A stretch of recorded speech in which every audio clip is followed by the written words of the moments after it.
بسم اللہ الرحمن الرحیم۔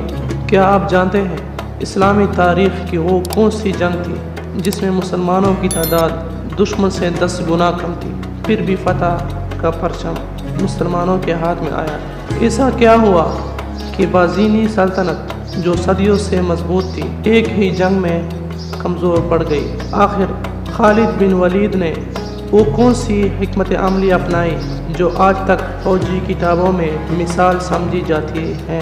آئے جانتے ہیں جنگ یرموک کی وہ داستان جو صرف جنگ نہیں، ایمان، قربانی اور قیادت کا شاہکار تھی۔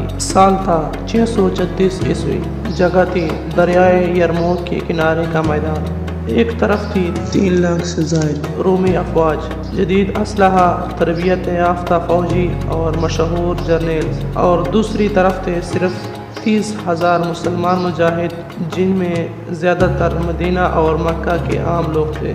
لیکن ان کے پاس وہ چیز تھی جو رومیوں کے پاس نہیں تھی، یعنی ایمان۔ کمانڈر تھے سیف اللہ خالد بن ولید، جنہوں نے اپنی حکمت عملی، دلیری اور فوجی عقل سے رومیوں کی چالوں کو ناکام بنایا۔ خالد بن ولید نے اس جنگ میں گہراؤ کی وہ تکنیک استعمال کی جسے آج بھی دنیا بھر کی افواج پڑھتی ہیں۔ رومی افواج نے مسلمانوں کو گھیرنے کی کوشش کی، لیکن مسلمانوں نے نہ صرف دفاع کیا بلکہ ایسا حملہ کیا کہ رومی پیچھے ہٹنے لگے۔ 6 دن تک میدان یرموک خون سے رنگا رہا، لیکن 7ویں دن مسلمانوں کی نعرہ تکبیر نے دشمن کے دل ہلا دیا۔ رومی جنرل بہان مارا گیا اور سلطنت روم کا غرور خاک میں مل گیا۔ یہ جنگ صرف میدان میں نہیں لڑی گئی، یہ جنگ لڑی گئی جذبے، یقین اور اللہ کی نصرت کے ساتھ۔ جنگ یرموک نے ثابت کیا کہ اگر نیت خالص ہو، ایمان مضبوط ہو اور قیادت مخلص ہو تو بڑے سے بڑا دشمن بھی مٹ سکتا ہے۔ تو یہ تھی جنگ یرموک کی مختصر داستان۔